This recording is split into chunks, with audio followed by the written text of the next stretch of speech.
ಆರಭಾಮಹೆ. ಚೈತನ್ಯ ಅವರೇ, ಭಾಗವತದ್ದು ಸ್ಕ್ರೀನ್ ಮಾಡಿ 15ನೇ ಅಧ್ಯಾಯ.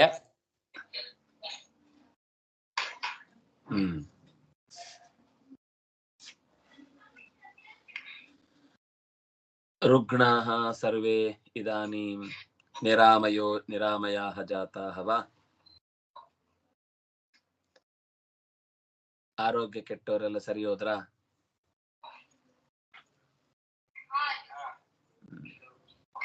ಆರೋಗ್ಯ ಆಯ್ತಾ?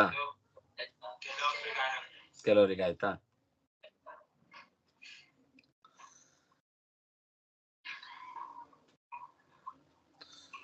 ಓಂ ಜನ್ಮಾದ್ಯಸ್ಯ ಯತೋನ್ಮಯಾದಿತರತಶ್ಚಾರ್ಥೇಷ್ವಭಿಜ್ಞಸ್ವರಾಟ್ ತೇನೇ ಬ್ರಹ್ಮಹೃದಾಯ ಆದಿಕವಯೇ ಮುಹ್ಯಂತಿ ಯಂ ಸೂರಯಃ ತೇಜೋ ವಾರಿ ಮೃದಾಂ ಯಥಾ ವಿನಿಮಯೋ ಯತ್ರ ತ್ರಿಸರ್ಗೋ ಮೃಷಾ ಧಾಮ್ನಾ ಸ್ವೇನ ಸದಾ ನಿರಸ್ತಕುಹಕಂ ಸತ್ಯಂ ಪರಂ ಧೀಮಹಿ ಯಂ ಪ್ರವ್ರಜಂತಮನುಪೇತಮಪೇತಕೃತ್ಯಂ ದ್ವೈಪಾಯನೋ ವಿರಹಕಾತರ ಆಜುಹಾವ ಪುತ್ರೇತಿ ತನ್ಮಯತಯಾ ತರವೋಪಿ ನೇದುಃ ತಂ ಸರ್ವಭೂತಹೃದಯಂ ಮುನಿಮಾನತೋಸ್ಮಿ.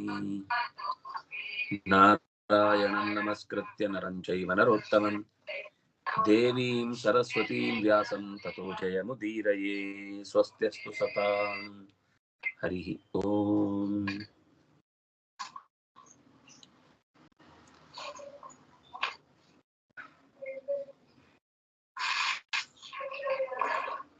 ಭರತಸ್ಯ ವಂಶಾವಳೀಂ ಪ್ರದರ್ಶ್ಯ ಅಗ್ರೆ ತತ್ರ ಆಗತವಂತಂ ರಾಜರ್ಷಿಂ ಗಯಂಚ ತೇ ಪರ್ಯಚಾಯಯನ್.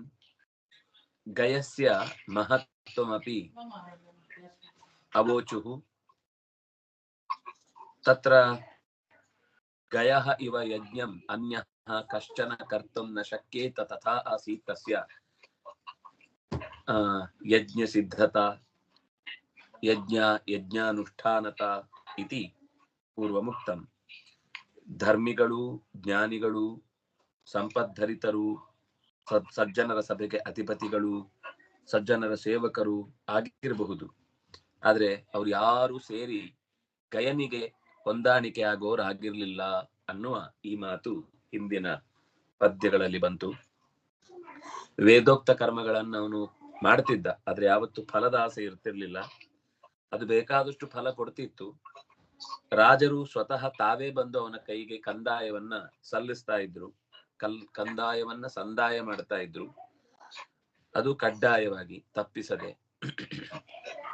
ಪ್ರಜೆಗಳು ಅವನನ್ನ ತಮ್ಮ ಒಂದು ಆದಾಯದಿಂದ ಗೌರವಿಸ್ತಾ ಇದ್ರು, ಋಷಿಗಳು ಆಶೀರ್ವದಿಸ್ತಾ ಇದ್ರು. ಇದು ಅವನ ಬಗ್ಗೆ ಹೇಳಿದ ಮಾತು. ಮುಂದೆ ಆತನ ಈ ಅಸಾಧಾರಣದ ಗುಣದ ಮತ್ತೊಂದು ಮಾತನ್ನು ಹೇಳ್ತಾರೆ. ಯಸ್ಯಾಧ್ವರೇ ಭಗವಾನಧ್ವರಾತ್ಮ ಮಗೋ ನಿಮಾದ್ಯದ್ಯುರುಸೋಮಪೀಠೆ ಶ್ರದ್ಧಾ ವಿಶುದ್ಧ ಚಲಭಕ್ತಿ ಯೋಗ ಸಮರ್ಪಿತೆ ಜ್ಯಾ ಫಲಮಾಜಹಾರ. ಅವನ ಯಜ್ಞಗಳು ನಡೆಯುವಾಗ ಆಹುತಿಗಳನ್ನು ಸ್ವೀಕರಿಸಲಿಕ್ಕೆ ಸ್ವತಃ ಬ್ರಹ್ಮ ರುದ್ರೇಂದ್ರಾದಿ ದೇವತೆಗಳು ಎದುರಿಗೆ ಬರ್ತಾ ಇದ್ರು. ಅಷ್ಟೇ ಅಲ್ಲ, ಸಮಸ್ತ ಜೀವರಾಶಿಗಳು ಅನ್ನದಾನಗಳಿಂದ ತೃಪ್ತಿಯನ್ನ ಹೊಂದುತ್ತಾ ಇದ್ರು. ಆದ್ದರಿಂದ ಆ ಶ್ರದ್ಧಾಪೂರ್ವಕವಾಗಿ ಭಕ್ತಿ ಯೋಗದಿಂದ ಮಾಡಿದ ಯಜ್ಞವನ್ನು ಅವನು ಭಗವಂತನಿಗೆ ಸಮರ್ಪಿಸುತ್ತಿದ್ದ ಅನ್ನುವ ಕಾರಣಕ್ಕಾಗಿ ಅವನ ಆ ಪ್ರೀತಿಯ ಸಮರ್ಪಣೆಯನ್ನು ಭಗವಂತ ನೇರವಾಗಿ ಸ್ವೀಕರಿಸ್ತಾ ಇದ್ದ ಅನ್ನೋದು ಜನಕ್ಕೆ ಕಾಣುವಷ್ಟು ಸ್ಪಷ್ಟವಾಗಿತ್ತು. ಯತ್ ಪ್ರೀಣನಾತ್ ಬರ್ಹಿಷಿ ದೇವತಿರ್ಯಕ್ ಮನುಷ್ಯ ವಿರಿಂಚಾತ್ ಪ್ರಿಯೇತ ಸದ್ಯ ಸಹಿ ವಿಶ್ವಜೀವ ಪ್ರೀತ ಸ್ವಯಂ ಪ್ರೀತಿ ಮಗಾದ್ಗಯಸ್ಯ. ಚತುರ್ಮುಖನಿಂದ ಹಿಡಿದು ತಿರ್ಯಕ್ ಪ್ರಾಣಿಗಳ ತನಕ, ಒಂದು ಸಣ್ಣ ಹುಲ್ಲಿನ ತನಕ, ಆ ಬ್ರಹ್ಮ ಸ್ತಂಭ ಪರ್ಯಂತಂ, ಚತುರ್ಮುಖನಿಂದ ಹಿಡಿದು ಒಂದು ಹುಲ್ಲಿನ ಜೀವದ ತನಕ ಎಲ್ಲದಕ್ಕೂ ಕೂಡ ತೃಪ್ತಿ ಆಗುವ ಹಾಗೆ ಆತ ಕರ್ಮಾನುಷ್ಠಾನವನ್ನ ಮಾಡುತ್ತಿದ್ದ. ಯಾಕೆಂದ್ರೆ ಹಾಗೆ ಮಾಡುವ ಉದ್ದೇಶ ಏನು ಅಂದ್ರೆ, ಪರಮಾತ್ಮ ಎಲ್ಲದರಲ್ಲೂ ತುಂಬಿಕೊಂಡ ಅಂತರ್ಗತರಾದ ರೂಪ. ಅವನನ್ನ ಪೂಜಿಸುವುದು ಅನ್ನುವುದು ವಿಶ್ವದ ಎಲ್ಲ ವಸ್ತುಗಳನ್ನ ಗೌರವಿಸುವುದು, ಅಗತ್ಯ ಇರುವಲ್ಲಿ ಸೇವೆಯನ್ನ ಸಲ್ಲಿಸುವುದು ಅನ್ನುವುದೇ ದೇವರ ಪೂಜೆ. ಹಾಗಾಗಿ ವಿಶ್ವಜೀವ, ಇಡೀ ವಿಶ್ವದ ಎಲ್ಲದಕ್ಕೂ ಜೀವ ಪ್ರಾಣಧಾರಣ ಮಾಡಿದ ಮಹಾತತ್ವವನ್ನ ಲೋಕ ತೃಪ್ತಿಪಡಿಸುವ ಮೂಲಕ ಪರಮಾತ್ಮನನ್ನ ತೃಪ್ತಿಪಡಿಸುವ ಕೆಲಸವನ್ನ ನಿರ್ಭಿಡೆಯಾಗಿ ಮಾಡ್ತಾ ಇದ್ದ ಭಗವಂತ ಇದರಿಂದ ಸುಪ್ರೀತನಾದ. ಗಯಾಜ್ಜಯಂತ್ಯಾಂ ಚಿತ್ರರಥಃ ಸ್ವಾತಿರವರೋಧೇನ ಇತಿ ತ್ರಯಃ ಪುತ್ರ ಬಭೂವಶ್ಚಿತ್ರರಥಾದೂರ್ಜಾಯಾಂ ಸಮ್ರಾಟ್ ಅಜನಿಷ್ಠ. ಗಯನಿಗೆ ಜಯಂತಿ ಅನ್ನುವವಳಲ್ಲಿ, ಋಷಭದೇವನ ಹೆಂಡತಿಯ ಹೆಸರು ಕೂಡ ಜಯಂತಿ ಅಂತಾನೆ. ಇಲ್ಲೂ ಗಯನ ಹೆಂಡತಿಯು ಜಯಂತಿಯೇ. ಇಲ್ಲಿ ಚಿತ್ರರಥ, ಸ್ವಾತಿ, ಅವರೋಧನ ಅಂತ 3 ಜನ ಮಕ್ಕಳು. ಸ್ವಾತಿ ಅನ್ನೋದು ಕೂಡ ಒಬ್ಬ ಹುಡುಗನ ಹೆಸರು, ಸ್ವಾತಿ ಅಲ್ಲ, ಸ್ವಾತಿ. ಚಿತ್ರರಥ, ಸ್ವಾತಿ, ಅವರೋಧನ.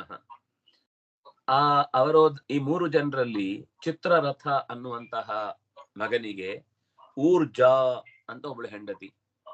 ಆ ಊರ್ಜೆಗೆ ಸಮ್ರಾಟ್ ಅಜನಿಷ್ಠ, ಸಮ್ರಾಟ್ ಅನ್ನುವ ಮಗ ಹುಟ್ಟಿದ. ಅತಃ ಆ ಬಳಿಕ ಏನಾಯ್ತು, ಉತ್ಕಲಾಯಾಂ ಮರೀಚಿಹಿ, ಆ ಸಮ್ರಾಟಿಗೆ ಉತ್ಕಲ ಅನ್ನುವ ಹೆಂಡತಿ, ಅಲ್ಲಿ ಮರೀಚಿ ಅನ್ನುವನು ಹುಟ್ಟ. ಮರೀಚೇಹೇ ಬಿಂದುಮತ್ಯಾಂ ಬಿಂದುಮಾನ್ ಅಪದ್ಯತ ಉಪಪದ್ಯತ ಉದಪದ್ಯತ. ಆ ಮರೀಚಿಗೆ ಬಿಂದುಮತಿ ಅಂತ ಹೆಂಡತಿ. ಆ ಬಿಂದುಮತಿಯಲ್ಲಿ ಬಿಂದುಮಾನ್ ಅಂತ ಒಬ್ಬ ಮಗ ಹುಟ್ಟಿದ. ಈ ಬಿಂದುಮಾನ್ ಮುಂದೆ ಸುಷೇಣ ಅನ್ನೋಳನ್ನ ಮದುವೆ ಆಗ್ತಾನೆ. ತಸ್ಮಾತ್ ಸುಷೇಣಾಯಾಂ ಮಧುರ್ನಾಮ ಅಭವತ್, ಸುಷೇಣೆಯಲ್ಲಿ ಮಧು ಅನ್ನುವ ಮಗ ಹುಟ್ಟಿದ. ಮಧೋಹ ಸುಮನಸ್ಯಾಂ ವೀರವ್ರತಃ, ಮಧುವಿಗೆ ಸುಮನಸಿ ಅಂತ ಅವಳ ಹೆಸರು, ಸುಮನಸಿ ಅಂತ. ಆ ಸುಮನಸಿ ಅನ್ನುವವಳಲ್ಲಿ ಮಧುವಿಗೆ ವೀರವ್ರತ ಅನ್ನುವ ಮಗ ಹುಟ್ಟಿದ. ಅವನಿಗೆ ಮತ್ತೆ ತತಃ ಭೋಜಾಯಾಮ್, ಅವಳ ಹೆಸರು ಭೋಜ ಅಂತ. ಭೋಜ ಅಂತ ಮೋಸ್ಟ್ಲಿ ಅದು ಭೋಜ ವಂಶದವಳಾದ್ರಿಂದ ಅವಳನ್ನ ಭೋಜ ಅಂತಾನೆ ಕರೆದ್ರು. ಭೋಜ ಅನ್ನುವವಳಲ್ಲಿ ಮನ್ಯು ಮತ್ತೆ ಪ್ರಮನ್ಯು ಅಂತ ಇಬ್ರು ಹುಟ್ಟಿದ್ರು. ಮನ್ಯು ಮತ್ತೆ ಪ್ರಮನ್ಯು. ಆ ಮನ್ಯುವಿಗೆ ಮತ್ತೆ ಸತ್ಯ ಅನ್ನುವವಳಲ್ಲಿ ಭುವನ, ಮನ್ಯೋಹೋ ಸತ್ಯಾಯಾಂ ಭುವನ. ತತಃ ದೋಷಾಯಾಂ ತ್ವಷ್ಟ ಅಜನಿಷ್ಠ, ಮನ್ಯುವಿಗೆ ಸತ್ಯನಲ್ಲಿ ಭುವನ ಹುಟ್ಟಿದ. ಭುವನನಿಗೆ ದೋಷ ಅನ್ನುವವಳಲ್ಲಿ ತ್ವಷ್ಟ ಅನ್ನುವನು ಹುಟ್ಟಿದ. ಅಲ್ಲಿ ಮುಗಿಲಿಲ್ಲ, ಮತ್ತೆ ಮುಂದೆ ತ್ವಷ್ಟುಹು ವಿರಜಃ ವಿರೋಚನಾಯಾಂ, ಆ ತ್ವಷ್ಟೃವಿಗೆ ವಿರಜಃ ಅಂತ ಪುಲ್ಲಿಂಗದು. ತ್ವಷ್ಟೃವಿಗೆ ವಿರಜಃ ಅನ್ನುವ ಮಗ ಹುಟ್ಟಿದ. ವಿರೋಚನ ಅನ್ನುವಳಲ್ಲಿ, ವಿರೋಚನ ಅನ್ನುವ ಹೆಂಡತಿಯಲ್ಲಿ ತ್ವಷ್ಟೃವಿಗೆ ವಿರಜ ಅನ್ನುವ ಮಗ ಹುಟ್ಟಿದ. ವಿರಜಸ್ಯ ಶತಜಿತ್ ಪ್ರವರಂ ಉತ್ರಶತಂ, ವಿರಜನಿಗೆ ವಿಶೂಚಿಯಲ್ಲಿ ಶತಜಿತ್ ಅನ್ನುವ ಹೆಸರಿನಿಂದ ಆರಂಭಿಸಿ 100 ಜನ ಮಕ್ಕಳು ಹುಟ್ಟಿದ್ರು. ಶತಜಿತ್ ಪ್ಲಸ್ 99.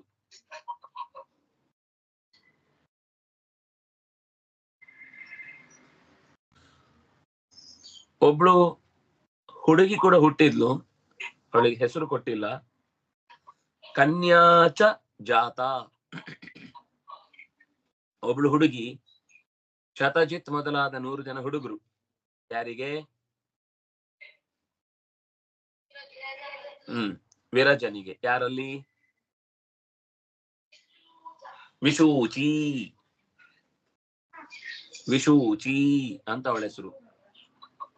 ಸರಿ ಚುಚ್ಚುತ್ತಾ ಇದ್ಲು ಅನ್ಸತ್ತೆ. ತತ್ರಾಯಂ ಶ್ಲೋಕ. ಆ ಸಂಬಂಧದಲ್ಲಿ ಮತ್ತೆ ಮುಂದಿನ ವಿರಜನ ಗುಣಗಾನ ಮಾಡ್ತಾರೆ. ಪ್ರಯ್ಯವ್ರತಮಿದಂ ವಂಶಂ ವಿರಜಶ್ಚೋಚ್ಚರಮೋದ್ಭವ ಅಕರೋದ್ಯತ್ಯಲಂ ಕೀರ್ತ್ಯ ವಿಷ್ಣುಸ್ಸುರಗಣಂ ಯಥಾ. ಆ ವಿರಜನ ಬಗ್ಗೆ ಹೇಳುವ ಮಾತು, ಪ್ರಿಯವ್ರತನ ವಂಶವನ್ನ ಕೊನೆಯಲ್ಲಿ ಆಳಿದ ರಾಜ ವಿರಜ. ಅವನು ತನ್ನ ಕೀರ್ತಿಯಿಂದ ವಂಶಕ್ಕೆನೆ ಬೆಳಕು ತಂದ. ಹೇಗೆ ವಿಷ್ಣುವು ದೇವತೆಗಳ ಸಮೂಹದಲ್ಲಿ ಅಲಂಕೃತನಾಗಿ ನಿಲ್ತಾನೋ ಹಾಗೆಯೇ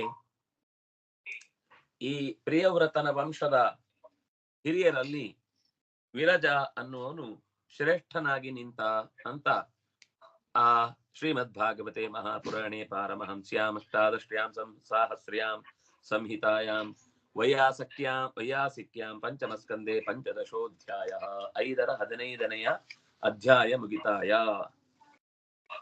ಇನ್ನು ಭೂಮಿಯ ಒಟ್ಟು ಭೂಗೋಳದ ವರ್ಣನೆಯನ್ನ ಮುಂದಿನ ಅಧ್ಯಾಯದಲ್ಲಿ ಮಾಡ್ತಾರೆ. ಕೆಲವು ಈ ಸಂಗತಿಗಳು ನಮಗೆ ಇವತ್ತಿನ ವಿಜ್ಞಾನದ ಲೆಕ್ಕಾಚಾರದಲ್ಲಿ ಸ್ಪಷ್ಟವಾಗಿ ಅರ್ಥವಾಗದೆ ಹೋದೀತು. ಆದ್ರೆ ಒಮ್ಮೆ ಓದಿದ್ರೆ ಮುಂದೆ ಯಾವತ್ತಾದ್ರೂ ಅರ್ಥ ಆಗುವ ಪುಣ್ಯವನ್ನಾದ್ರೂ ಅದು ಈಗ ಕೊಟ್ಟೀತು ಅಂತ ನೋಡ್ಕೊಂಡು ಹೋಗೋಣ. ರಾಜೋವಾಚ. ರಾಜ ಅಂದ್ರೆ ಪರೀಕ್ಷಿತ್ ರಾಜ. ಪರೀಕ್ಷಿತ್ ರಾಜ ಕೇಳ್ತಾನೆ. ಹಿಂದೆ ಕೆಲವು ಮಾತುಗಳನ್ನ ಆಡಿದ್ದ ಶುಕ ಮಹರ್ಷಿ. ಅದಕ್ಕೆ ಅವನನ್ನ ಪ್ರಶ್ನೆ ಕೇಳ್ತಾನೆ. ಇತ್ಯುಕ್ತಸ್ತ್ವಯ ಭೂಮಂಡಲಾಯಾಂ ಅವಿಶೇಷೋ ಯಾವದಾದಿತ್ಯಸ್ತಪತಿ ಯತ್ರ ಚ ಅಸೌ ಜ್ಯೋತಿಷಾಂ ಗಣೈಃ ಚಂದ್ರಮಾಃ ಸಹ ದೃಶ್ಯತೆ. ಹಿಂದೆ ಸೂರ್ಯ ಎಲ್ಲಿಂದ ಎಲ್ಲಿಯವರೆಗೆ ಬೆಳಕನ್ನ ಕೊಡ್ತಾನೆ, ಅದೇ ರೀತಿ ನಕ್ಷತ್ರಗಳ ಮಧ್ಯದಲ್ಲಿ ಚಂದ್ರ ಹೇಗೆ ಕಾಣಿಸಿಕೊಳ್ತಾನೆ, ಅಲ್ಲಿಯವರೆಗೆ ಭೂಮಂಡಲದ ವಿಸ್ತಾರ ಇದೆ ಅಂತ ಹೇಳಿದ್ರಿ. ಸೂರ್ಯಚಂದ್ರರ ಬೆಳಕು ಎಲ್ಲಿಯ ತನಕ ಮುಟ್ಟುತ್ತೋ ಅಲ್ಲಿಯ ತನಕವೂ ಕೂಡ ಈ ಭೂಮಂಡಲದ ವಿಸ್ತಾರ ಇದೆ ಅಂತ.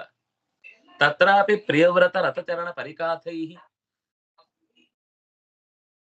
ಸಪ್ತಭಿಃ ಸಪ್ತ ಸಿಂಧವಃ ಉಪಕ್ಲುಪ್ತಾಃ ಯಸ್ಯ ವಿತಸ್ಯಾಃ ಏತಸ್ಯಾಃ ಸಪ್ತದ್ವೀಪ ಏಷ ವಿಶೇಷ ಕಲ್ಪಸ್ತ್ವಯಾ ಖಲು ಭಗವನ್ ಸೂಚಿತಃ ಏತದೇವ ನಿಖಿಲಂ ಮಾನತೋ ಲಕ್ಷಣಶ್ಚ ಸರ್ವಂ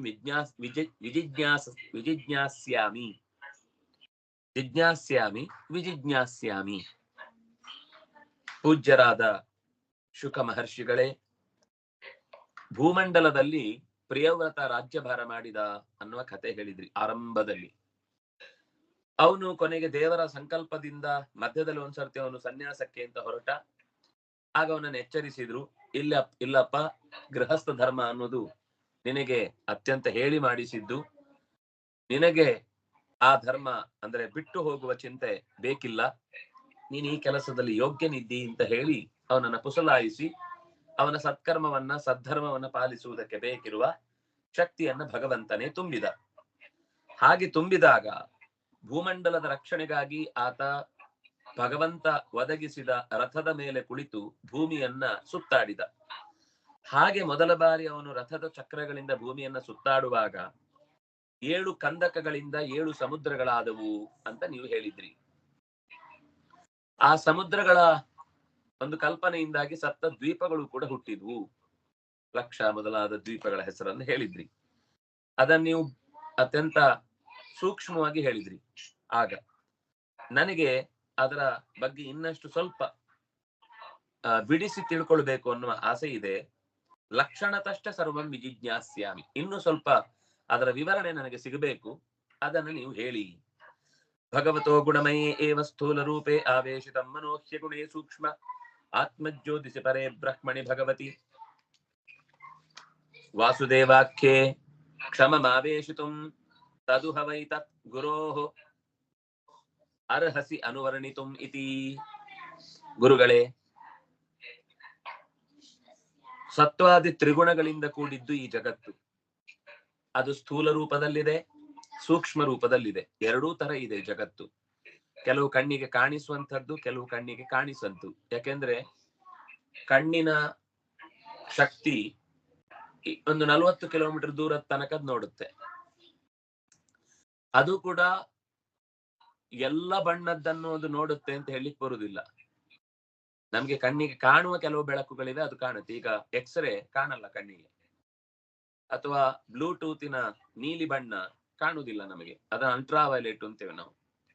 ಅದು ಹಲ್ಲು ನೀಲಿ ಆಗುದಲ್ಲ ಬ್ಲೂಟೂತ್ ಅಂದ್ರೆ, ಅದರಲ್ಲೊಂದು ತರಂಗಗಳಿವೆ. ಆ ತರಂಗಗಳ ಮೂಲಕ ಶಬ್ದಗಳು ಅಥವಾ ನಾವು ಕಳುಹಿಸುವಂತಹ ಕೆಲವು ಸಂಗತಿಗಳು, ಬಣ್ಣಗಳಾಗಿರ್ಬೋದು, ಇದೆಲ್ಲ ಚಲಿಸುತ್ತೆ ಇನ್ನೊಂದು ಕಡೆಯಲ್ಲಿ. ಹಾಗೆ ಇಡೀ ಜಗತ್ತು ಭಗವಂತನ ರೂಪ, ಒಂದು ಪ್ರತಿಮೆ ಇದ್ದ ಹಾಗೆ. ಆ ಪ್ರತಿಮೆಯನ್ನ ಚಿಂತಿಸ್ಲಿಕ್ಕೆ ನಾವು ಮನಸ್ಸಿನಲ್ಲಿ ಅದನ್ನ ನಿರಂತರ ತಂದುಕೊಳ್ಬೇಕು. ವಸ್ತುತಃ ಭಗವಂತನಿಗೆ ತ್ರಿಗುಣದ ವಿಕಾರ ಇಲ್ಲ.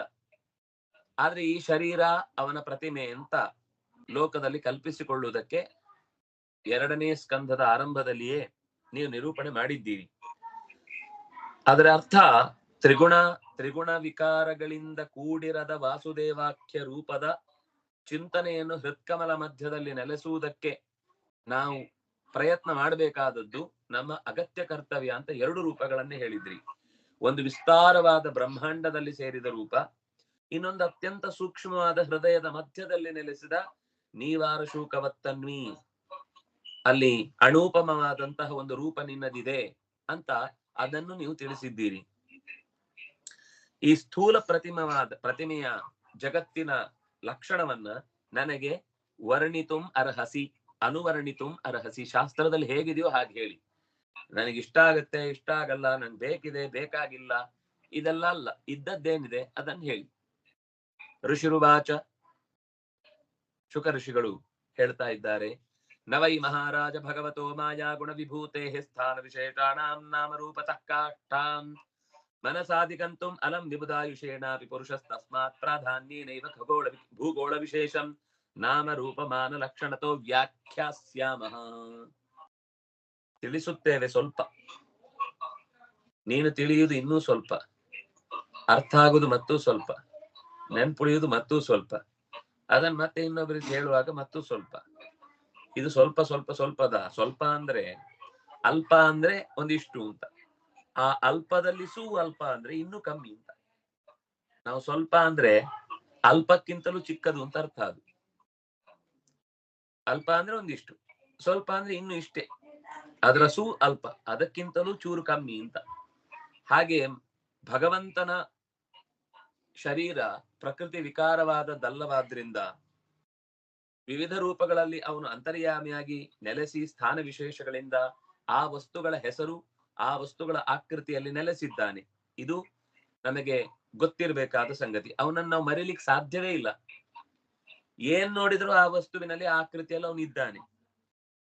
ಆದ್ರೆ ಆ ಆಕೃತಿಯನ್ನ ಪೂರ್ತಿಯಾಗಿ ಮನಸ್ಸಿನಿಂದ ನಾವು ತಿಳಿಯಬೇಕು ಅಂತಂದ್ರೆ ಅದು ದೇವತೆಗಳ ಆಯುಷ್ಯವನ್ನ ಪಡೆದ್ರೂ ಕೂಡ ಸಾಧ್ಯವಾಗುವುದಿಲ್ಲ.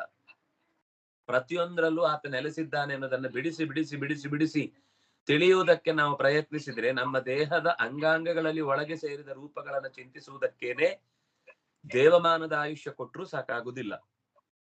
ಆದರೂ ಭೂಗೋಳದ ವಿಶೇಷ ಪ್ರಾಧಾನ್ಯೇನ, ತುಂಬಾ ಪ್ರಧಾನವಾದ ಸಂಗತಿ ಎನಿಸಿದ ಕೆಲವುಗಳನ್ನ ಮಾತ್ರ ನಿನಗೆ ಬಿಡಿಸಿ ಲಕ್ಷಣ ರೂಪವಾಗಿ ಹೇಳಲಿದ್ದೇನೆ. ಕೇಳು, ಗಮನ ಇಟ್ಟು ವಿಷಯವನ್ನ ತಿಳಿದುಕೊಳ್ಳುವ ಪ್ರಯತ್ನ ಮಾಡು. ಯೋವಾ ಅಯಂ ದ್ವೀಪ ಕುವಲಯ ಕಮಲ ಕೋಶಾಭ್ಯಂತರ ಕೋಶಃ ನಿಯುತ ಯೋಜನ ವಿಶಾಲ ಸಮವರ್ತುಲಂ ಯಥಾ ಪುಷ್ಕರಂ. ಭೂಮಂಡಲ ಪದ್ಮದ ಕೋಶಗಳಲ್ಲಿ ಅತ್ಯಂತ ಒಳಗಿನ ಕೋಶ, ಅದರದ ಮೂಲಕ್ಕೆ ಜಂಬೂ ದ್ವೀಪ ಅಂತ ಹೆಸರು. ಒಂದು ಮಹಾಪದ್ಮದಲ್ಲಿ ಮಧ್ಯದೊಂದು ಸಣ್ಣದು ಜಂಬೂ ದ್ವೀಪ. ಆ ಪದ್ಮ ವರ್ತುಲಾಕಾರದಲ್ಲಿದೆ, ವೃತ್ತಾಕಾರದಲ್ಲಿದೆ. ಸಮವರ್ತುಲಂ, ಆ ವರ್ತುಲ ಸುಮ್ನೆ ಒಂದು ಹೇಗೋ ಉಂಡೆ ಆದ್ರೆ ಆಯ್ತು ಅಂತ ನಾವು ಅರ್ಜೆಂಟಿಗೆ ಹಾಕಿದ ದೋಸೆ ತರ ಅಲ್ಲ. ಕ್ರಮವಾಗಿ ಎಲ್ಲ ಕಡೆಯಿಂದಲೂ ಅಳತೆ ಒಂದೇ ರೀತಿ ಇರುವ ಒಂದು ಸಮವರ್ತುಲದ ಪದ್ಮದ ಮಧ್ಯದಲ್ಲಿರುವ ದ್ವೀಪ ಜಂಬೂ. ಅದರ ವ್ಯಾಸ ಅಂದ್ರೆ ಈ ಒಂದು ವೃತ್ತವನ್ನು ಎಳೆದ್ರೆ ಈ ಪರಿಧಿಯಿಂದ ಈ ಪರಿಧಿಗೆ ವ್ಯಾಸ ಅಂತ ಹೆಸರು. ಮಧ್ಯದ ಬಿಂದುವಿನಿಂದ ಪರಿಧಿಗೆ ತೆಗೆದುಕೊಂಡ್ರೆ ತ್ರಿಜ್ಯ ಅಂತಾರೆ. ಅದು ಪೂರ್ತಿ ಸುತ್ತಿದ್ರೆ, ಒಂದು ಪೂರ್ತಿ ಬಂದ್ರೆ ಅದು ಪರಿಧಿ. ನಾನು ಪರಿಧಿ ಅಂತ ನಿಮ್ಗೆ ಅರ್ಥ ಆಗ್ಲಿಕ್ಕೋಸ್ಕರ ಆ ತುದಿ ಈ ತುದಿ ಅಂತ ಹೇಳಿದ್ರು. ವೃತ್ತದ 2 ತುದಿ, ಕರೆಕ್ಟ್ ಆದ ಎದುರು ಬದುರಾದ ತುದಿ ವ್ಯಾಸ, ಅದು ಪೂರ್ತಿ ಕವರ್ ಆದ್ರೆ ಪರಿಧಿ. ಆ ಮಧ್ಯದಿಂದ ಕೊನೆಗೆ ತೆಗೆದುಕೊಂಡ್ರೆ ತ್ರಿಜ್ಯ. ಇಲ್ಲಿ ವ್ಯಾಸ ರೂಪವನ್ನು ಹೇಳ್ತಾ ಇದ್ದಾರೆ. ಅದು 1,00,000 ಯೋಜನ. ಅಯುತ ಅಂದ್ರೆ 10,000, ನಿಯುತ ಅಂದ್ರೆ 1,00,000. ಅಯುತದ 10 ಪಟ್ಟು ನಿಯುತ. ಅದು ಈ ಕೋಶದ ವಿಸ್ತಾರ, ಪದ್ಮಕೋಶದ ವಿಸ್ತಾರ. ಯಸ್ಮಿನ್ ನವವರ್ಷಾಣಿ ಯೋಜನ ಸಹಸ್ರಯಾಮಾನಿ ಅಷ್ಟಭಿರ್ ಮರ್ಯಾದಾಗಿರಿ ಸುವಿಭಕ್ತಾನಿ ಪ್ರಭವಂತಿ. ಈ ಜಂಬೂ ದ್ವೀಪ ಮಧ್ಯದಲ್ಲಿದೆಯಲ್ಲ, ಇದರಲ್ಲಿ 9 ವರ್ಷಗಳಿವೆ. ಉಳಿದದ್ದೆಲ್ಲ ದ್ವೀಪಗಳು ಬೇರೆ ಇದೆ. ನಮಗೆ ಬೇಕಿರುವುದು ಈಗ ಮಧ್ಯದ್ದು ಜಂಬೂ ದ್ವೀಪ ಮಾತ್ರ. ಆ ಜಂಬೂ ದ್ವೀಪದಲ್ಲಿ 9 ವರ್ಷಗಳಿವೆ. ಇದು ಒಂದೊಂದು ಕೂಡ 9,000 ಯೋಜನೆಗಳಷ್ಟು ದೊಡ್ಡದು.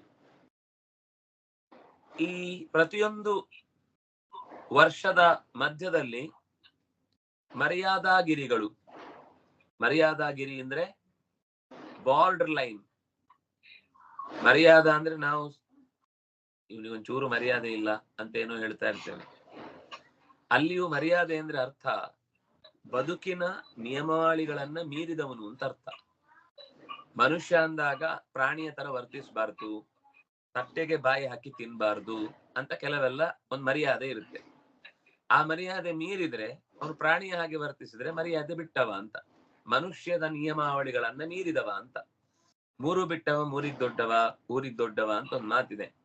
ನಾಚಿಕೆ, ಮಾನ, ಮರ್ಯಾದೆ ಅಂತ. ಹಾಗಾಗಿ ಅದು 3ರ ಬಿಡುವಿಕೆಯಲ್ಲಿ ಒಂದು ಮರ್ಯಾದ ಅಂತಂದ್ರೆ ಮನುಷ್ಯನಿಗೆ ತಾನು ಮನುಷ್ಯ ಅಂತ ತಿಳಿದುಕೊಳ್ಳಲಿಕ್ಕೆ ಹಾಕಿಕೊಂಡ ಕೆಲವು ಚೌಕಟ್ಟು. ಅದನ್ನು ಮೀರಿದ್ರೆ ಮರ್ಯಾದೆ ಹೋಯ್ತು ಅಂತ ಅರ್ಥ. ಹಾಗೆ ಇಲ್ಲಿ 8 ಮರ್ಯಾದಾ ಗಿರಿಗಳಿವೆ, ಮರ್ಯಾದಾ ಗೆರೆಗಳಿವೆ. ಆ ಗಿರಿಯೇ ಗೆರೆಯಾಗಿ ಕೆಲಸ ಮಾಡುತ್ತೆ. ಒಂದು ವರ್ಷದಿಂದ ಮತ್ತೊಂದು ವರ್ಷಕ್ಕೆ 8 ಗಿರಿಗಳಿವೆ, 9 ವರ್ಷಗಳಿವೆ. ಯೇಷಾಂ ಮಧ್ಯೆ ಇಳಾವೃತಂ ನಾಮ ಅಭ್ಯಂತರ ವರ್ಷಂ ಯಸ್ಯ ನಾಭ್ಯಾಂ ಅವಸ್ಥಿತಃ ಸರ್ವತಃ ಸೌವರ್ಣಃ ಕುಲಗಿರಿ ರಾಜೋ ಮೇರು ದ್ವೀಪಾಯಾಂ ಅಸುಮನ್ನಾಹ ಕರ್ಣಿಕಾಭೂತಃ ಕುವಲಯ ಕಮಲಸ್ಯ ಮೂರ್ಧನಿ 32,000 ಯೋಜನಮಿತತಃ ಮೂಲೆ 16,000 ತಾವತ ಅಂತರ್ಭೂಮ್ಯಾಂ ಚ ಪ್ರವಿಷ್ಟಃ. 9 ವರ್ಷಗಳ ಮಧ್ಯದ ವರ್ಷ ಇಳಾವೃತ. ಇದರ ನಡುವೆ ಒಂದು ಮೇರು ಪರ್ವತ ಇದೆ. ಪರ್ವತಗಳಲ್ಲೇ ಅತ್ಯಂತ ಹಿರಿದಾದದ್ದು ಮತ್ತು ಉತ್ಕೃಷ್ಟವಾದದ್ದು, ಸ್ವರ್ಣಮಯವಾದದ್ದು. ಸ್ವರ್ಣತಃ ಸರ್ವತಃ ಸೌವರ್ಣ ಕುಲಗಿರಿ ರಾಜ. ಕುಲಗಿರಿಗಳಲ್ಲಿ ರಾಜ. ಕುಲಗಿರಿಗಳು ಅಂದ್ರೆ ವಿಶಿಷ್ಟವಾದ ಕೆಲವು ನಿರಂತರ ಮತ್ತೆ ಮತ್ತೆ ಗುರುತಿಗೆ ಬರುವ ಪರ್ವತಗಳನ್ನ ಕುಲಗಿರಿಗಳು ಅಂತ ಕರೀತಾರೆ. ಮೇರುದ್ವೀಪಾಯಾಂ, ಆ ಮೇರುಹು ದ್ವೀಪಾಯಾಂ ಅಸಮುನ್ನಾಹ. ಒಂದು ಹೇಗಿದೆ ಅಂದ್ರೆ 1,00,000 ಯೋಜನದಷ್ಟು ದೊಡ್ಡದು ಆ ಪರ್ವತದ ಎತ್ತರ. ಭೂಮಂಡಲದ ಕಮಲದ ನಡುವಿನ ಕರ್ಣಿಕೆಯ ಹಾಗೆ ಇದೆ. ಕರ್ಣಿಕೆ ಅಂತಂದ್ರೆ ಆ ಹೂವಿನ ಮಧ್ಯದಲ್ಲಿ ಬುಡದಿಂದ ಮೇಲಕ್ಕೆ ಎದ್ದ ಕೆಲವು ಸಣ್ಣ ಗರಿಗಳಿರ್ತವೆ. ನೀವು ಹೂ ನೋಡಿದ್ರೆ ಹೂವಿನ ಮಧ್ಯದ ಭಾಗದಲ್ಲಿ ದಳ ಅಂದ್ರೆ ಒಂದು ಸಣ್ಣ ಕಡ್ಡಿಗಳಿರ್ತವೆ. ಅದು ಒಂದು ತುದಿಯಿಂದ ಅಗಲ, ಈಗ ಬೆರಳಿನಲ್ಲಿ ನಾನು ಬೆರಳು ತೋರಿಸಿದ್ರೆ ಹೇಗೋ ಹಾಗೆ ಈ ಬೆರಳುಗಳೆಲ್ಲ ಮಧ್ಯದಲ್ಲಿ ಒಂದು ಗೆರೆಯಿಂದ ಶುರುವಾಗಿದೆ, ಮೇಲೆ ಎಲ್ಲ ಅದು ಅಗಲಕ್ಕೆ ಹೀಗೆ ಬೆಳ್ಕೊಂಡು ಹೋಗಿದೆ. ಈ ಮೇರು ಪರ್ವತವು ಹೀಗೆ ಇರುವುದು. ಮೇಲೆ ಅಗಲ, ಕೆಳಗೆ ಚೂಪು. ನಾವು ನೋಡಿದ ಪರ್ವತಗಳೆಲ್ಲ ಲೋಕದಲ್ಲಿ ಮೇಲೆ ಚೂಪು, ಕೆಳಗೆ ಅಗಲ. ಆದ್ರೆ ಈ ಪರ್ವತದ ವಿಶೇಷ ಹಾಗಲ್ಲ. ತುದಿಯಲ್ಲಿ ಚೂಪಿದೆ, ಮೇಲೆ ಎತ್ತರದಲ್ಲಿ ಅಗಲವಾಗಿದೆ. ಇಂಥದ್ದೊಂದು ವಿಚಿತ್ರವಾದ ವಜ್ರದ ಹರಳನ್ನ ನಿಲ್ಲಿಸಿದ್ರೆ ಹೇಗೆ ಕಾಣುತ್ತೋ ಹಾಗೆ ಕಾಣುವಂತ ಒಂದು ಪರ್ವತ. ಇದಕ್ಕೆ ಸಹಕಾರಿಯಾಗಿ ಮತ್ತೆ ಮುಂದೆ ಹೇಳ್ತಾರೆ, ಇದು ಒಟ್ಟು ಎಷ್ಟಿದೆ ಪರ್ವತ ಈ ಶಿಖರ ಅಂತಂದ್ರೆ 32,000 ಯೋಜನಗಳಷ್ಟು ಅಗಲದ ಪರ್ವತ ಇದು ಮೇಲ್ಭಾಗದಲ್ಲಿ. ಅದರ ಬುಡದ ಅಗಲ ಸುಮಾರು 16,000 ಯೋಜನ. ಬುಡ 16,000 ಯೋಜನ, ಮೇಲೆ 32,000 ಯೋಜನ, ಅಂದ್ರೆ ಡಬ್ಬಲ್. ಇನ್ನು ಮುಗೀತಾ ಅಂತ ಅನ್ಕೊಂಡ್ರೆ ಇಲ್ಲ. ಆ 16,000 ಯೋಜನೆ ಇದೆಯಲ್ವಾ, ಅದು ಭೂಮಿಗೆ ತಾಗಿದ ಜಾಗ. ಆ ಪರ್ವತ ಮತ್ತೆ ಕೆಳಗೆ ಇನ್ನೂ ಆಳಕ್ಕೆ ಹೋಗಿದೆ. ಆ ಆಳಕ್ಕೆ ಹೋದ್ರೆ ಆ 16,000 ಯೋಜನೆಕ್ಕಿಂತ ಹಾಗೆ ತುದಿಗೆ ಕಮ್ಮಿ ಆಗಿ ಆಗಿ ಆಗಿ ಆಗಿ ಆಗಿ ಆಗಿ ಒಂದು ಪಾಯಿಂಟ್ ಅಂತ ಬರುವಷ್ಟೆಷ್ಟು ದೂರವೋ ಅಷ್ಟು ಭೂಮಿಯ ಆಳದಲ್ಲಿ ಅರ್ಧ ಪರ್ವತ ಸೇರ್ಕೊಂಡು ಬಿಟ್ಟಿದೆ.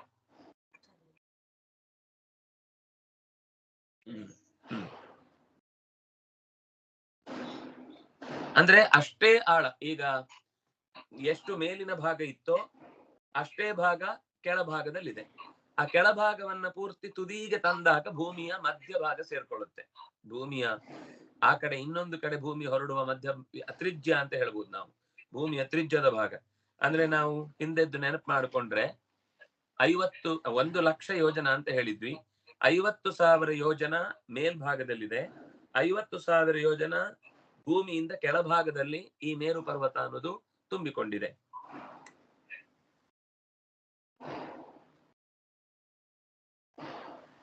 ಉತ್ತರೇಣ ಇರಾವೃತಾನ್ನೀಲಃ ಶ್ವೇತಃ ಶೃಂಗವಾನಿತಿ ತ್ರಯೋ ರಮ್ಯಕ ಹಿರಣ್ಮಯ ಕುರುಣಾಂ ವರ್ಷಾಣಾಂ ಮರ್ಯಾದಾ ಗಿರಯಃ ಪ್ರಾಗಾಯತ ಉಭಯತಃ ಕ್ಷಾರೋದಾವದಯಃ ಅವಧಯಃ ದ್ವಿಸಹಸ್ರ ಪೃಥವಃ ಏಕೈಕಶಃ ಪೂರ್ವಸ್ಮಾದುತ್ತರೋತ್ತರಾದಶಾಂಶೇನ ದೈರ್ಘ್ಯ ಏವ ಪ್ರಸಂತಿ. ಇಳಾವೃತ ಖಂಡದ ಉತ್ತರ ದಿಕ್ಕಿಗೆ ಅಂದ್ರೆ ಮೇಲ್ಮೇಲೆ ಹೋದ ಹಾಗೆ ನೀಲ, ಶ್ವೇತ, ಶೃಂಗವಂತ ಅನ್ನೋ 3 ಗಿರಿಗಳಿವೆ. ನೀಲ, ಶ್ವೇತ, ಶೃಂಗವಂತ. ನಾನಾಗ ಹೇಳಿದೆ ಮರ್ಯಾದಾಗಿರಿಗಳು ಅಂದ್ರೆ 1 ವರ್ಷದಿಂದ ಮತ್ತೊಂದು ವರ್ಷಕ್ಕೆ ಮಧ್ಯದಲ್ಲಿ ಬಾರ್ಡರ್ ಅನ್ನ ಸೃಷ್ಟಿ ಮಾಡುವ ಪರ್ವತಗಳು. ಇದಕ್ಕೆ ಮರ್ಯಾದಾಗಿರಿ ಅಂತ ಹಿಂದೆ ಕರೆದಿದ್ರು. ಈ ಗಿರಿಗಳು ಕ್ರಮವಾಗಿ ರಮ್ಯಕ, ಹಿರಣ್ಮಯ ಮತ್ತು ಕುರು ಅನ್ನುವ 3 ಖಂಡಗಳಿಗೆ ಗಡಿ. ಇದು ರಮ್ಯಕ, ಹಿರಣ್ಮಯ ಮತ್ತು ಕುರು, ಇದು ಉತ್ತರದ ಭಾಗಕ್ಕೆ ಹೇಳಿದ್ದು. ಇನ್ನು ಇದರ ಇನ್ನೊಂದು ವಿವರಣೆಯನ್ನು ಕೊಡ್ತಾರೆ. ಪಶ್ಚಿಮದಿಂದ ಪೂರ್ವಕ್ಕೆ ಆ ಖಂಡಗಳೆಲ್ಲ ಹಬ್ಬಿಕೊಂಡು ಮುಂದಕ್ಕೆ ಸಾಗಿರುತ್ತೆ. ಎರಡೂ ದಿಕ್ಕುಗಳಲ್ಲಿ ಆ ಮರ್ಯಾದಾಗಿರಿಗಳಿರುವ ಎರಡೂ ದಿಕ್ಕುಗಳಲ್ಲಿ ಲವಣ ಸಮುದ್ರವನ್ನ ಅದು ಮುಟ್ಟತ್ತೆ. ಪ್ರತಿಯೊಂದು ಪರ್ವತ ಕೂಡ 2,000 ಯೋಜನದಷ್ಟು ಅಗಲ.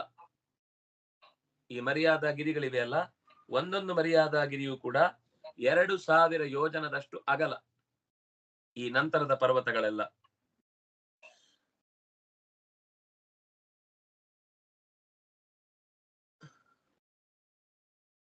ಇದರ ಅಳತೆ ನಂತರದಕ್ಕೆ ಹೋದಾಗ ನೀಲಕ್ಕಿಂತ ಶ್ವೇತ, ಶ್ವೇತಕ್ಕಿಂತ ಶೃಂಗ ಅನ್ನುವ ಈ ಅಳತೆ ಮೊದಲನೇ ದಿಕ್ಕಿಂತ ನಂತರದ್ದು ಇನ್ನು ಸ್ವಲ್ಪ ಜಾಸ್ತಿ ಉದ್ದಳತೆ ಇರುತ್ತೆ.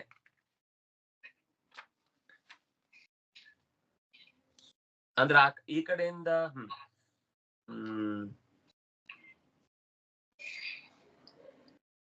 ಆ ಕಡೆಯಿಂದ ಬಂದ್ರೆ 10 ಪಟ್ಟು ಹೆಚ್ಚು, ಈ ಕಡೆಯಿಂದ ಹೋದ್ರೆ 10 ಪಟ್ಟು ಕಮ್ಮಿ.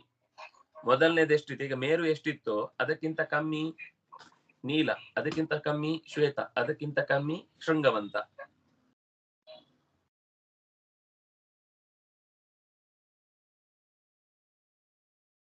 ನಾವಾಗ ಹೇಳಿದ್ರಲ್ಲಿ 2,000 ಯೋಜನ ಅಗಲ. ಉದ್ದ ಎಷ್ಟು? ಮೊದಲನೇದ್ದು 1 ಲಕ್ಷ ಯೋಜನ, ಆ ನಂತರದ್ದು 90,000 ಯೋಜನ, ಆ ನಂತರದ್ದು 80,000 ಯೋಜನಗಳು ಉದ್ದ. ಅಗಲ ಆಗ ಹೇಳಿದೆ 2,000, ಪ್ರತಿಯೊಂದು ಕೂಡ 2,000 ಯೋಜನದಷ್ಟಿದೆ. ಉದ್ದ ಎಷ್ಟು ಅಂದ್ರೆ 3ಕ್ಕೆ 10 ಕಮ್ಮಿ ಆಗ್ತಾ ಬರುತ್ತೆ. ಲಕ್ಷ ಯೋಜನ, 90,000 ಯೋಜನ, 80,000 ಯೋಜನ. ಏವಂ ದಕ್ಷಿಣೇನ ಇಳಾವೃತಾನ್ ನಿಶತಃ ಹೇಮಕೂಟಃ ಹಿಮಾಲಯಃ ಇತಿ ಪ್ರಾಗಾಯತಾ ಯತ್ರ ನೀಲಾದಯಃ ಅಯುತ ಯೋಜನೋತ್ಸೇಧಾಃ ಹರಿವರ್ಷ ಕಿಂ ಪುರುಷ ಭಾರತಾನಾಂ ಯಥಾಸಂಖ್ಯಂ ಮರ್ಯಾದಾ ಗಿರಯಃ. ಇದು ನಾವಾಗ ಹೇಳಿದ್ದು ಇಳಾವೃತ ಖಂಡದ ಉತ್ತರದ ಭಾಗ, ಅದು ಮಧ್ಯದಲ್ಲಿದೆ ಅಂತ. ಈಗ ಉಳ್ಳಾವೃತದ ದಕ್ಷಿಣದ ಭಾಗ ಅಂದ್ರೆ ಕೆಳಭಾಗ, ಭಾರತದ ಕಡೆಗೆ ಬರುವ ಭಾಗ ಅದು. ಅಲ್ಲಿ 3 ಪರ್ವತಗಳು ಬರ್ತಾವೆ. ಹಿಂದೆ ಹೇಳಿದ ಉದ್ದ ಅಳತೆ ಎಲ್ಲ ಅಷ್ಟೇ, ಅದೇ ಉದ್ದದ 2000 ಅಗಲ, 1,90,000 80,000 ಅನ್ನುವುದು ಅದರ ಉದ್ದ. ಅದರ ಹೆಸರು ಇಳಾವೃತ ಆದ್ಮೇಲೆ ಬರುವಂತದ್ದು ನಿಷಧ, ಆಮೇಲೆ ಹೇಮಕೂಟ, ಆಮೇಲೆ ಹಿಮಾಲಯ. ನಿಷಧ, ಹೇಮಕೂಟ, ಹಿಮಾಲಯ. ಇದು ಆ ಕಡೆಯಿಂದ 3 ಹೇಳಿದ್ರಲ್ವಾ, ಈ ಕಡೆಯಿಂದ ಹರಿವರ್ಷ, ಕಿಂಪುರುಷ ಮತ್ತು ಭಾರತ ಅನ್ನುವ 3 ವರ್ಷಗಳಿಗೆ ಮರ್ಯಾದಾಗಿರಿಗಳಾಗಿ 3 ಖಂಡಗಳಾಗಿ ಅದು ವಿಭಾಗಗೊಳ್ಳುತ್ತೆ.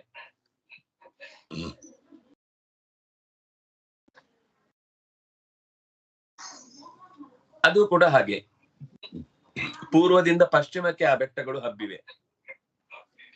ಮಧ್ಯದಲ್ಲಿ ಇಳಾವೃತ, ಇಳಾವೃತದ ಮೇಲ್ಭಾಗದಲ್ಲಿ 3 ಪರ್ವತ, ಅದು ಪೂರ್ವದಿಂದ ಪಶ್ಚಿಮಕ್ಕೆ ಹಬ್ಬಿದೆ. ದಕ್ಷಿಣಕ್ಕೆ ಮತ್ತೆ 3 ಪರ್ವತಗಳು, ಆ ಪರ್ವತಗಳು 2,000 ಅಗಲ, 1,00,000 ಉದ್ದ. ಹಾಗೇನೆ 3 ಗೆರೆಗಳಾಗಿ ಬಂದಾಗ 4 ವಿಭಾಗಗಳಾಗಿ, ಅದು 4 ಖಂಡಗಳಿಗೆ ವಿಭಾಗವಾಗಿ ಕಾರಣವಾಗುತ್ತೆ. ಅದರಲ್ಲಿ ಮುಂದೆ 3 ಉಳಿಯುವಂತದ್ದು ಇಳಾವೃತ ಆದ್ಮೇಲೆ ಆ ಭಾಗಕ್ಕೆ ಹರಿವರ್ಷ, ಕಿಂಪುರುಷ ಮತ್ತು ಭಾರತ. ಹೀಗೆ ಪಶ್ಚಿಮದಿಂದ ಪೂರ್ವಕ್ಕೆ ಪರ್ವತಗಳಂತೆ ಹಬ್ಬಿದ್ದು ಹಿಂದಿನ ಲೆಕ್ಕದಂತೆ ಈಗೆಲ್ಲ ಲೆಕ್ಕವೂ ಕೂಡ. ಇನ್ನು ಇಳಾವೃತ ಖಂಡದ ಪೂರ್ವ ಮತ್ತು ಪಶ್ಚಿಮಗಳಲ್ಲಿ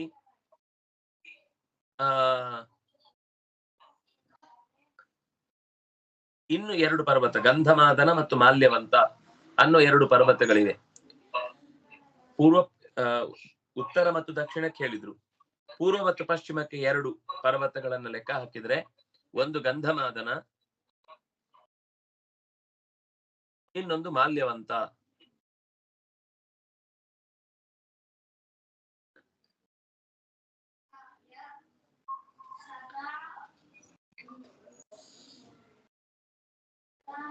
ಇದು ಕೂಡ ಭದ್ರಾಶ್ವ ಮತ್ತು ಕೇತುಮಾಲ ಅನ್ನುವ ಖಂಡಗಳಿಗೆ ಬಾರ್ಡರ್. ಭದ್ರಾಶ್ವ ಮತ್ತು ಕೇತುಮಾಲ ಅನ್ನುವ ಖಂಡಗಳಿಗೆ ಇದು ಬಾರ್ಡರ್ ಆಗಿರುತ್ತೆ. ಇದನ್ನ ಚಿತ್ರ ಬರೆದು ಹಾಡಿದ್ರೆ ಮಾತ್ರ ಚೂರು ಗೊತ್ತಾಗುತ್ತೆ. ನೋಡುವ, ಒಂದು ಸಂದರ್ಭ ಬಂದ್ರೆ ಅದನ್ನ ಹೇಗ್ ಬರೆಯುವುದು ನೋಡೋಣ.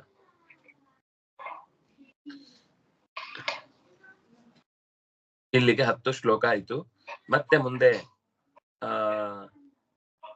ಇನ್ನು ಕೆಲವು ಪರ್ವತಗಳ ಹೆಸರನ್ನ ಹೇಳ್ತಾರೆ. ಮೇರು ಪರ್ವತಕ್ಕೆ ಈಗ ಅದು ಹೀಗಿದೆ ಅಲ್ವಾ, ಅದು ನಿಲ್ಲುದು ಹೇಗೆ ಅಂತ ಒಂದು ಡೌಟ್ ನಮ್ಗೆ. ಕುಸಿದು ಬೀಳಲ್ವಾ ಅಂತ. ಅದು ಕುಸಿದು ಬೀಳಲ್ಲ. ಅದರ 4 ದಿಕ್ಕುಗಳಿಗೆ 4 ಏನಂತಾರೆ, ಈ ಕುರ್ಚಿಗೆ 4 ಕಾಲಿರುತ್ತಲ್ಲ, ಹಾಗೆ 4 ಕಾಲಿನ ಹಾಗೆ 4 ಪರ್ವತಗಳು ಅದಕ್ಕೆ ಮಾಮೂಲು ಪರ್ವತನೇ. ಹೀಗೆ ಇದೇ ತರದ ಪರ್ವತ 4 ದಿಕ್ಕಲ್ಲಿದೆ. ಆದ್ರಿಂದ ಅದಕ್ಕೆ ಸಪೋರ್ಟ್, ಅದು ಕುರ್ಚಿ ಮೇಲೆ ಆರಾಮಾಗಿ ಕೂತಿದೆ ಮೇರು ಪರ್ವತ. ಹಾಗೆ ಅದರ ಚಿತ್ರಣ ಬರುತ್ತೆ. ಮತ್ತೆ ಅದರ ವಿವರಣೆಯನ್ನ ಮುಂದಿನ ಸಾಲಿನಲ್ಲಿ ಹೇಳ್ತಾರೆ. ಮತ್ತೆ ಸೇರಿದಾಗ ಅದರ ಚಿಂತನೆ ಮಾಡೋಣ. ಓಂ ಕಾಯೇನ ವಾಚಾ ಮನಸೇಂದ್ರಿಯೈರ್ವಾ ಬುದ್ಧ್ಯಾತ್ಮನಾ ಭಾನುಸೃತ ಸ್ವಭಾವ ಕರೋಮಿ ಯದ್ಯತ್ ಸಕಲಂ ಪರಸ್ಮೈ ನಾರಾಯಣಾಯೇತಿ ಸಮರ್ಪಯಾಮಿ. ತಪಸ್ವಿನೋ ದಾನಪರಾ ಯಶಸ್ವಿನೋ ಮನಸ್ವಿನೋ ಮಂತ್ರವಿದಸ್ಸು ಮಂಗಲಾಃ ಕ್ಷೇಮಂ ನ ವಿಂದಂತಿ ವಿನಾ ಯದರ್ಪಣಂ ತಸ್ಮೈ ಸುಭದ್ರಶ್ರವಸೇ ನಮೋ ನಮಃ. ಕಣಂ ಬ್ರಹ್ಮ ಹವಿಃ ಬ್ರಹ್ಮಾಗ್ನೌ ಬ್ರಹ್ಮಣಾಹುತಂ ಬ್ರಹ್ಮೈವ ತೇನ ಗಂತವ್ಯಂ ಬ್ರಹ್ಮ ಕರ್ಮ ಸಮಾಧಿನಾ. ಇತ್ರಯೋ ಸುಖಿನಃ ಸರ್ವೇ ಸಂತು ನಿರಾಮಯಾಃ ಸರ್ವೇ ಭದ್ರಾಣಿ ಪಶ್ಯಂತು ಮಾ ಕಶ್ಚಿತ್ ದುಃಖಭಾಗ್ ಭವೇತ್. ವಿಜಯೋ ಭೂಯಾತ್ ಅಧರ್ಮಸ್ಯ ಪರಾಭವಃ ಸದ್ಭಾವನಾ ಪ್ರಾಣಭೃತಾಂ ಭೂಯಾತ್ ವಿಶ್ವಸ್ಯ ಮಂಗಲಂ. ಶ್ರೀಕೃಷ್ಣಾರ್ಪಿತಮಸ್ತು. ಎಲ್ಲರಿಗೂ ನಮಸ್ಕಾರ.